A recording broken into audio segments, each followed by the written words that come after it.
नमो नमः। सभी विद्यार्थियों का हार्दिक स्वागत। हमने प्रजापति सूक्त आरंभ किया था। इस सूक्त में कुल मिलाकर 10 मंत्र हैं और आरंभिक 4 मंत्र हम अध्ययन कर चुके हैं।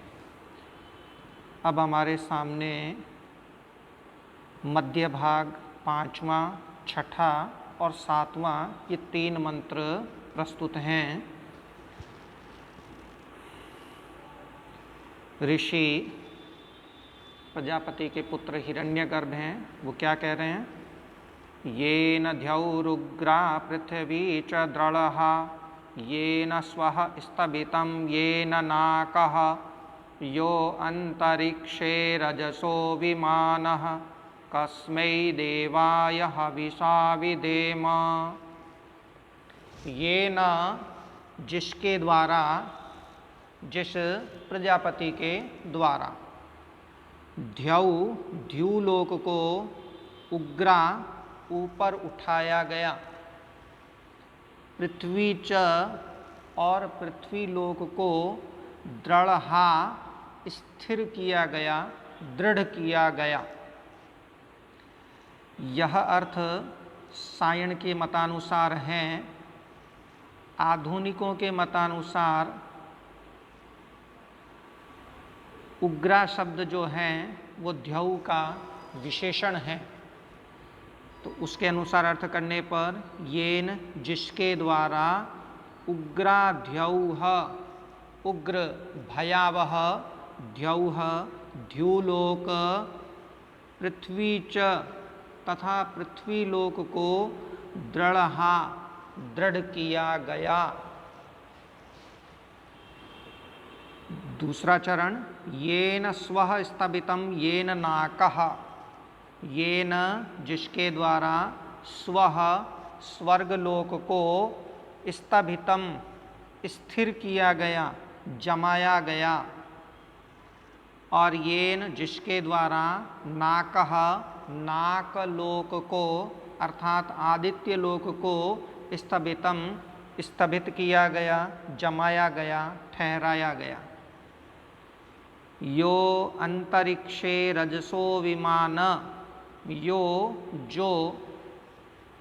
जो प्रजापति अंतरिक्षे अंतरिक्ष में रजसो विमान, रजस अर्थात जल अथवा लोक, जो अंतरिक्ष में जल अथवा लोकों का विमान निर्माता है, निर्माण करने वाला है, अथवा यो जिसने अंतरिक्ष में रजसो विमान लोकों को विमान नाप लिया है। कस्मै देवाय हविषा विधेम, उसे छोड़कर हम किस देवता को हविषा विधेम, हवि से विधान करें, हवि से पूजन करें अथवा हवि प्रदान करें।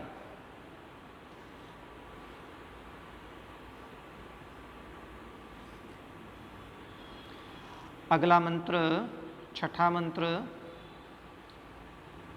यम क्रंदसी अवसातस्तभाने अव्यक्षेताम मनसा रेजमाने यत्रादिशूर उदितो विभाति कस्मै देवाय हविषा विधेम।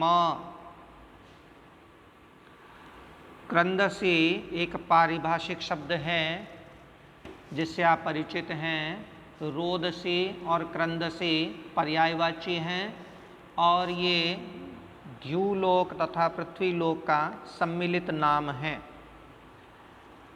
कहते हैं कि प्रजापति के क्रंदन से इनकी उत्पत्ति हुई, इसलिए इनको क्रंदसी कहते हैं। तैत्तिरीय ब्राह्मण के अनुसार यद अरोदित तद अनयो रोदस्त्वम, कि यद अरोदित कि उन्होंने जो रुदन किया था, प्रजापति का जो रुदन हुआ था, उस रुदन से ही इनकी उत्पत्ति हुई थी, इसलिए इनको रोदसी कहते हैं। तो अब आगे बढ़ते हैं, इसका अर्थ करते हैं।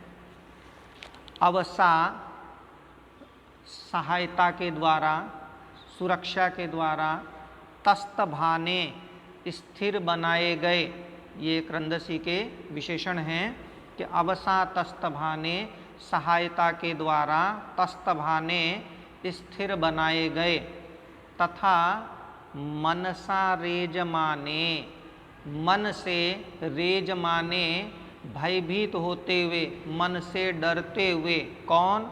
क्रंदसी, द्युलोक और पृथ्वीलोक, यम जिसको, जिस प्रजापति को अव्यक्षेताम देखते हैं, जिस प्रजापति की ओर देखते हैं, और यत्र जहाँ अधि आधार बनाकर, जहाँ पर आधार बना करके, जिस प्रजापति को आधार बना करके सूर्य का वाचक है, सूर्य उदितो विभाति, उदित होकर विभाति, प्रकाशित होता है, दीप्तिमान होता है, चमकता है। कस्मै देवाय हविषा विधेम, उसे छोड़ करके, उसके अलावा हम किस देवता के लिए हविष से विधान करें।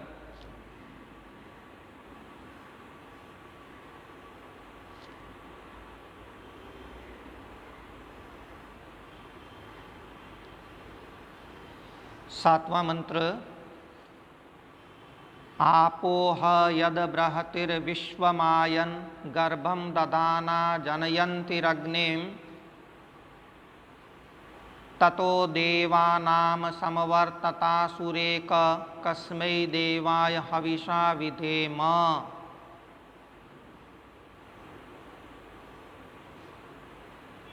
तो पहले है पूर्वार्ध, आपोह यद बृहतिर विश्वमायन गर्भम दधाना जनयन्तिरग्निम।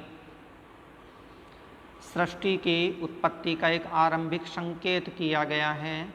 हम ये जानते हैं कि सृष्टि के आरंभ में जल ही जल व्याप्त था, ये आज के वैज्ञानिकों ने भी प्रतिपादित किया है। और उस जल के भीतर चमकता हुआ सूर्य का प्रतिबिंब दिखाई पड़ता था, जो हिरण्यमय प्रतीत होता था, स्वर्णमय प्रतीत होता था, उसी की ओर यहाँ संकेत भी है। बृहति, बृहति महान, विशाल, आपह जल, विशाल जल राशि ने, यद जो, विश्वम आयन, विश्व को व्याप्त किया, ऐसा प्रसिद्ध है। क्या करते हुए? अग्निम जनयन्ति, उस जल राशि ने क्या करते हुए? अग्निम जनयन्ति, अग्नि को उत्पन्न करते हुए। अग्नि से यहाँ अन्य महाभूतों का भी ग्रहण किया जाएगा। तो अग्नि इत्यादि महाभूतों को, समस्त महाभूतों को जनयन्ति, उत्पन्न करते हुए, गर्भम दधाना, तथा गर्भ रूप में प्रजापति को दधाना, धारण करते हुए, बृहति आप, विशाल जल राशि ने, यद जो, विश्वम आयन, विश्व को आयन यानी व्याप्त कर लिया था, संपूर्ण विश्व में व्याप्त हो गया था, ऐसा प्रसिद्ध है। अब इसी का उत्तरार्ध, ततो देवानाम समवर्ततासुरेक, कस्मै देवाय हविषा विधेम। तत, उससे, अर्थात उस गर्भभूत प्रजापति से, अथवा उस गर्भ से ही देवानाम, देवताओं का, देवताओं इत्यादि प्राणियों का, समस्त प्राणियों का एकः अद्वितीय असुः प्राणभूत, प्राणभूत हिरण्यगर्भ समवर्तत उत्पन्न हुआ। तत, तत का अर्थ उससे अर्थात उस गर्भ से, अथवा तब देवानाम देवताओं का अथवा देवता इत्यादि समस्त प्राणियों का एकः अद्वितीय असु यानी प्राण यानी हिरण्यगर्भ समवर्तत उत्पन्न हुआ। तस्मै देवाय हविषा विधेम, उसके अतिरिक्त किस देव के लिए हम हवि से विधान करें। शेष मंत्र अगले भाग में। तब तक के लिए धन्यवाद। पुनर्मिलामः।